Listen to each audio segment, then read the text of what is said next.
کہ پہلی بات تو یہ کہ آپ نے کہا جیسے کہ میں نے کوئی فارم دیکھے کسی کے اوپر کوئی کٹنگ ہوئی ہے.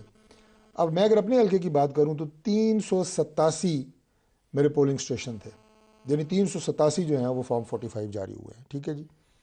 اب اس میں وہ سارے کے سارے یا کوئی ٹیچرز تھے یا دوسرے محکموں سے لیے گئے لوگ تھے جو آپ کے پاس سائنڈ کاپیز ہیں؟ پریزائڈنگ آفیسرز جی بالکل ہیں، جو ہمارے پریزائڈنگ آفیسرز تھے. آل 387؟ اب سنیں، پوری تو نہیں ہے، کسی کے پاس بھی نہیں ہوتی پوری، کیونکہ ظاہر ہے 387 پولنگ اسٹیشن سے اتنا ذمہ دار نہیں ہوتے.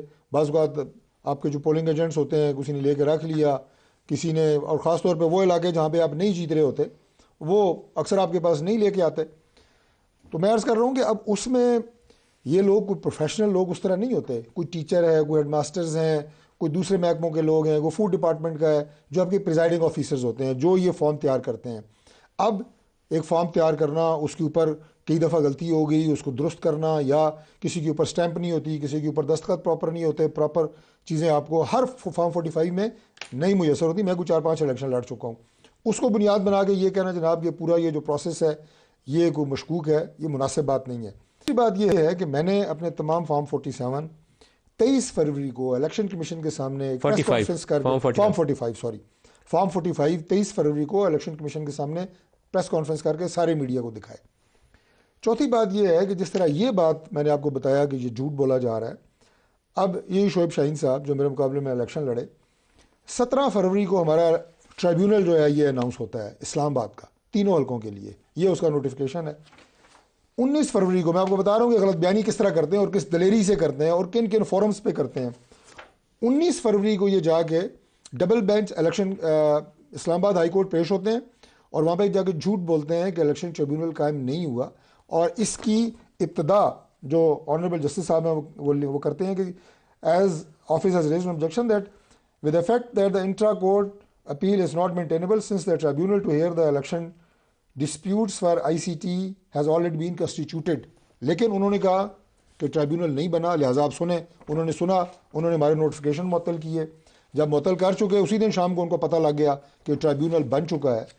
اب انہیں نہیں پتہ تھا، انہیں پتہ تھا لیکن انہوں نے جھوٹ بولا. اور پھر 21 تاریخ کو ان کی اپیل ڈسپوز آف ہو گئی اسی عدالت سے، اور ریزن یہی لکھی given the fact that the election tribunal for the ICT has been constituted it would not be appropriate to proceed further in this matter so the appeal is disposed. آپ کا یہ جواب ہو گیا. یہ میں آپ کو صرف یہ بتا رہا ہوں کہ یہ آپ کے سامنے میں نے حقائق رکھے ہیں، غلط بیانی اور جھوٹ نہ بولا جائے.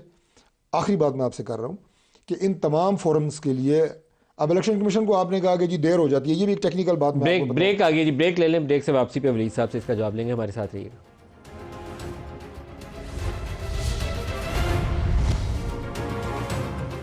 پروگرام میں دوبارہ خوش آمدید کہتے ہیں. ولید صاحب، جو پل ڈیٹ کی رپورٹ ہے بعض نکات میں آپ کے موقف کی تائید میں جاتی ہے.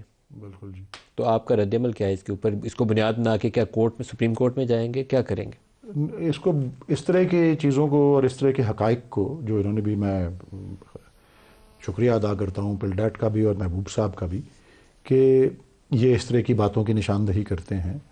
انہی کے ایک مضمون میں نے پڑھ کے یہ بات سینٹ کے فلور پر بھی کی تھی کہ جب قانون کہتا ہے کہ پروویژنل رزلٹ سارے حلقوں کے جو ہیں وہ آروز جو ہیں وہ رات یا اگلے دن صبح 2 بجے تک جو ہے وہ رات 2 بجے تک وہ یہ اگلا دن ہو جاتا ہے نا، تب تک 12 بجے کے بعد جی، تو وہ اس کو پروویژنل رزلٹس کو جاری کر دیں گے.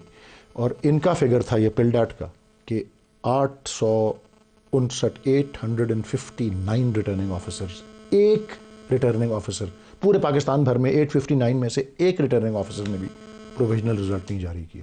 یہ کس بات کی دلیل ہے؟ اس کے بعد اگلے دن صبح 10 بجے تک آپ کو کرنا ہوتا ہے. اس وقت ایک چھوٹا سا فریکشن رزلٹس کا آیا تھا. تو ظاہر ہے پھر اس طرح کی باتوں پہ انہوں نے تو کہا ہے نا محبوب صاحب نے کہ جب یہ اس میں اور زیادہ مشکوک کر دیتا ہے. اور اس دفعہ تو جس طرح انٹرنیشنل کمیونٹی اور انٹرنیشنل پریس اور میڈیا نے بھی اس کو ٹیک اپ کیا، اور اس کی وجہ یہ ہے کہ، اور یہ میں بھی سینٹ کے فلور پہ کہہ چکا ہوں کہ یہ جو بیرون ملک آبزرورز آئے ہوئے تھے، جو میڈیا کے لوگ آئے ہوئے تھے، ان سے ہم ساری پولیٹیکل پارٹیز سے انٹریکشن تھی، ہم سے بھی مل رہے تھے الیکشن سے پہلے بھی، الیکشن سے بعد بھی. مختلف ممالک کے سفراء، ایمبیسڈرز، ان کے پولیٹیکل آفیسرز، ان سب کو الیکشن کمیشن نے خود ایک ہال دیا ہوا تھا الیکشن کمیشن کے اندر، اور وہاں 8:30 بجے آ کے الیکشن کمیشن کا نمائندہ اعلان کرتا ہے کہ جی آپ لوگوں میں سے کسی نے کوئی ادھر ڈنر ونر کرنے جانا ہے یا کوئی سیر سپاٹ جو بھی کرنا ہے، رات کے 2 بجے تک یا رات کے 3 بجے تک تمام رزلٹ ڈسپلے ہو گئے ہوں گے.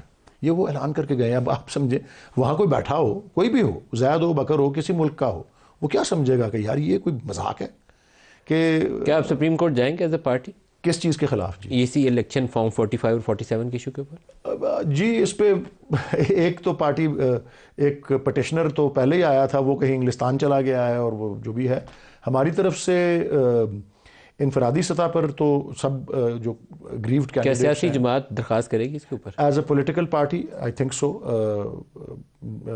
ایک آئی تھنک درخواست ہو بھی چکی ہوئی ہے, اور وہ سپریم کورٹ ہی میں ہے کیونکہ پی ٹی آئی کی طرف سے؟ جی پی ٹی آئی کی طرف سے ہی ہے, اور وہ کیونکہ ایک بریگیڈیئر صاحب کوئی تھے, ان کا کچھ ایسا آپ کو بریگیڈیئر علی نے جو دی تھی نا, وہ تو پارٹی نہیں ہے نا, وہ نہیں, وہ آئے ہی نہیں نا پھر, اور پھر وہ لیکن کیا سیاسی جماعت اس میں جی جائے جی گی؟ جی ایز اے پولیٹیکل پارٹی یا کسی پولیٹیکل ہماری کسی ممبر نے ایک سپریم کورٹ میں آلریڈی ایک اور درخواست, مجھے اب ذہن میں نام نہیں آ رہا پٹیشنر کون ہے, بٹ وہ اگر پی ٹی آئی کی طرف سے ایز اے پارٹی نہیں بھی ہے تو ایک پٹیشن موجود ہو گئی ہوئی ہے, اور I am trying to remember کون ہے اس کے پیچھے, بٹ ہم سے کوئی لنکڈ شخص ہے جو, یا ہمارا کوئی ہم خیال انڈیویجول ہو تو اور پوزیشن ہے, لیکن آپ کی پارٹی کی طرف سے اگر جا کے بیرسٹر علی ظفر یا حامد خان وہاں جا کے درخواست دیتے ہیں تو ایک انٹائرلی ڈفرینٹ گیم بن جاتی ہے, پھر پارٹی فریق بن کے جاتی ہے. جی جی جی جی میرے خیال میں اگر ابھی تک نہیں بنی تو اس میں کوئی بعید نہیں ہے کہ ہم اس کو ضرور جو ہے کریں گے. لیکن یہ بات جو محبوب صاحب نے کی اور ان کی جو رپورٹ ہے کہ یہ شفافیت کے سکور پہ سب سے کم آنے والا الیکشن ہے حالیہ الیکشنوں کے اندر, اور اس میں ایک اور بات بھی عرض کر دوں, جس طرح بک صاحب نے ابھی کہا کہ 10-12 الیکشن ہوئے ہیں اور چلیں پہلے والے کو چھوڑ کے 11 میں سب نے یہی الزام لگایا ہے, تو بھائی صاحب اگر کسی نے الزام لگایا اور واقعی ایسا کچھ تھا اگر, تو کبھی نہ کسی الیکشن کمیشن کا نہ کبھی کسی نگران حکومت کا کوئی احتساب ہوا ہے, تو اس سے تو نظر یہ آتا ہے کہ قانون کا خوف اور احتساب کا ڈر تو ہے ہی کوئی نہیں. 13 میں تو جوڈیشل کمیشن بنا تھا نا, 13 میں جب آپ لوگ پروٹیسٹ کر رہے تھے تو سپریم کورٹ کا جوڈیشل کمیشن بنا. خیر اس کی طرف آتے ہیں, ایک بیپر چھوٹا سا آپ کی جا سے کر لیں. یاسر حکیم صاحب ہمارے پنڈی سے ساتھی ہمارے ساتھ ہیں. یاسر بہت شکریہ, آپ ہمیں جوائن کر رہے ہیں. عمران خان سے جرنلسٹوں کا انٹریکشن ہوا ہے آج اڈیالہ جیل میں, تو بتائیے گا. ایک میں کامنٹ پڑھ رہا ہوں, یہ خبر کا حصہ ہے, اس کے اندر لکھا ہوا ہے کہ انہوں نے کہا ہے کہ کور کمانڈرز کانفرنس کے اعلامیے کی حمایت کرتا ہوں, اور جنہوں نے 9 مئی کیا ان کو سزا ملنی چاہیے. ایگزیکٹلی کیا لفظ تھے, میں آپ ہی کی زبانی سننا چاہوں گا, کیا ایسی بات ہوئی یا کچھ اور بات ہوئی؟ بالکل ندیم ملک صاحب, یہ بات بالکل اسی طرح ہوئی تھی, اور ان سے یہ سوال کیا گیا تھا کہ گزشتہ روز کور کمانڈر کانفرنس ہوئی اور اس کا ایک اعلامیہ جاری کیا گیا جس میں یہ کہا گیا کہ جو اگر کسی کے پاس اس حوالے سے کوئی ثبوت ہیں تو وہ قانون کا راستہ اپنائیں, اور یہ اس طرح کی باتیں جو احتجاج اور توڑ پھوڑ اور اس طرح کی باتیں کی جا رہی ہیں یہ نہ کی جائیں. تو اس پر انہوں نے بڑے کھلے الفاظ میں اور بڑا کیٹیگوریکلی کہا کہ کور کمانڈر کانفرنس کا جو اعلامیہ آیا ہے وہ اس کی مکمل تائید کرتے ہیں, اور وہ یہ مطالبہ بھی کرتے ہیں کہ اس 9 مئی کے سانحہ میں جتنے لوگ ملوث تھے ان کو کڑی سے کڑی سزائیں دی جائیں اور قانون اس میں اپنا راستہ بنائے. لیکن ان ملزمان کو سزائیں دینے سے قبل یہ ضرور جو ہے وہ انشور کیا جائے کہ ان ملزمان کی شناخت سی سی ٹی وی کیمروں سے کی جائے, کیونکہ تمام جگہوں پر جہاں جہاں حملے ہوئے, جہاں جہاں توڑ پھوڑ ہوئی, وہاں پر سی سی ٹی وی فوٹیجز کیمرے لگے تھے اور ان کی فوٹیجز موجود تھی. لیکن ساتھ انہوں نے یہ بھی ایک جو ہے وہ نئی بات دوبارہ دہرائی کہ جو کیپٹل ہل کیس تھا اس میں بھی ملزمان کی شناخت سی سی ٹی وی سے کی گئی, اس لیے ان تمام سنہ 9 مئی کے ملزمان کے لیے بھی کی شناخت کے لیے بھی جوڈیشل کمیشن کا بھی ذکر کیا انہوں نے کہ سپریم کورٹ جوڈیشل کمیشن بنائے. بالکل ندیم ملک صاحب, انہوں نے یہ کہا کہ ابھی تک ان کی سمجھ سے بات باہر ہے کہ اس معاملہ پر ابھی تک سپریم کورٹ کا جوڈیشل کمیشن کیوں نہیں بنایا گیا, اور ساتھ انہوں نے یہ بھی کہہ دیا کہ نگران حکومت سمیت جتنی اب یہ نئی حکومت بنی ہے یہ آزادانہ انکوائری میں اس معاملہ کی کوئی بھی دلچسپی نہیں رکھتے, اور وہ نہیں چاہتے کہ اس کی آزادانہ انکوائری, اور اس کی وجہ یہی ہے کہ وہ صرف پی ٹی آئی کو ٹارگٹ کرنے کے لیے سب کچھ کیا گیا تھا. ایک لاسٹ چیز اور بتا دیں, یہ جو الیکشن دھاندلی اور مخصوص نشستیں اس کے اوپر بھی کامنٹ کیا انہوں نے. بالکل ندیم ملک صاحب, ان سے ایک سوال کے جواب میں عمران خان صاحب کا یہ کہنا تھا کہ پی ٹی آئی کو مخصوص نشستیں جو نہیں دی گئیں یہ جمہوریت کی نفی کی گئی ہے, اور پی ٹی آئی سے یہ مخصوص نشستیں چھین کر ان کے ساتھ زیادتی کی گئی, اور یہ آئین اور قانون کی بھی نفی ہے, اور یہ جان بوجھ کر کیا جا رہا ہے. کیا اس کے اوپر انہوں نے بتایا کہ وہ کیا کریں گے, سپریم کورٹ جائیں گے, کیا کریں گے, کہاں درخواست دیں گے, کوئی پولیٹیکل فورم بھی بتایا انہوں نے, انصاف کے لیے فورم بھی کوئی آئیڈینٹیفائی کیا, کیا راستہ اختیار کریں گے؟ دیکھیں ندیم ملک صاحب, ہم نے ان سے یہ بات کی کہ اس کا وے فارورڈ کیا ہے, کہ آپ کوئی قانونی راستہ اختیار کریں گے, کوئی ڈائیلاگ پہ جائیں گے, تو ان کا یہ کہنا تھا کہ ہم فی الحال جو ہے وہ احتجاج پر ہی فوکس کر رہے ہیں اور اتوار والے دن ہم پشاور میں ایک بہت بڑا احتجاج کریں گے, جلسہ کریں گے, کیونکہ یہ جمہوریت اور جمہوریت میں اپنا حق مانگنا جو ہے اس کو اگر کوئی ٹکراؤ کہتا ہے تو وہ کہتا رہے ہم اپنا حق مانگیں گے, اور اپنے حق کے لیے ہمیں پتہ ہے کہ ہمیں کہیں سے انصاف نہیں ملنا, اس لیے ہم احتجاج کا راستہ اپنانے جا رہے ہیں. یاسر حکیم بہت شکریہ, آپ نے ہمیں اپڈیٹ لے لیں. بریک سے واپسی پہ اس کے اوپر بات کرتے ہیں, ہمارے ساتھ رہیے گا.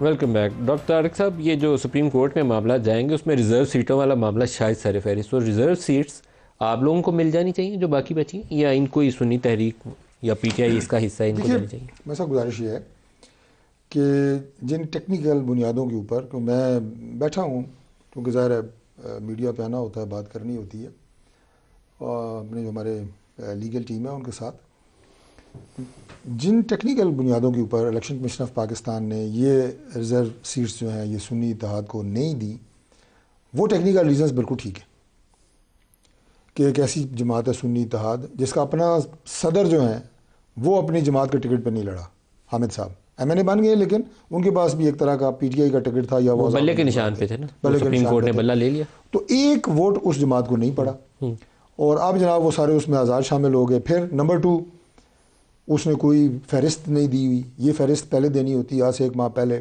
پھر جو فہرست آپ دیتے ہیں ان کے باقاعدہ کاغذات نامزدگی جمع ہوتے ہیں, ان کی جانچ پڑتال ہوتی ہے, اسکروٹنی ہوتی ہے ان کاغذات کی, اور وہ کاغذات مسترد ہوتے ہیں یا ایکسیپٹ ہوتے ہیں. یہ سارا پروسیس ہوا ہی نہیں. ہو گیا تو ان کو نہیں مل سکتی, لیکن آپ کو کیسے مل سکتی؟ نہیں دیکھیں, میں اگر آپ یہ کہیں کہ ان کی سیٹیں ہمیں مل جائیں تو میں اس کے حق میں نہیں ہوں کہ ان کی سیٹیں ہمیں ملیں. ہاں, میں پولیٹیکلی میں اس کے حق میں نہیں ہوں کہ ان کی سیٹیں ہمیں ملیں. اور تیسری بات یہ ہے کہ اب اسمبلی میں نمبر گیم کا بھی کوئی فرق نہیں پڑتا, اگر وہ انہیں ملیں بھی تو ہمارے پاس ایک کمفرٹیبل میجورٹی موجود ہے کولیشن گورنمنٹ کی شکل میں.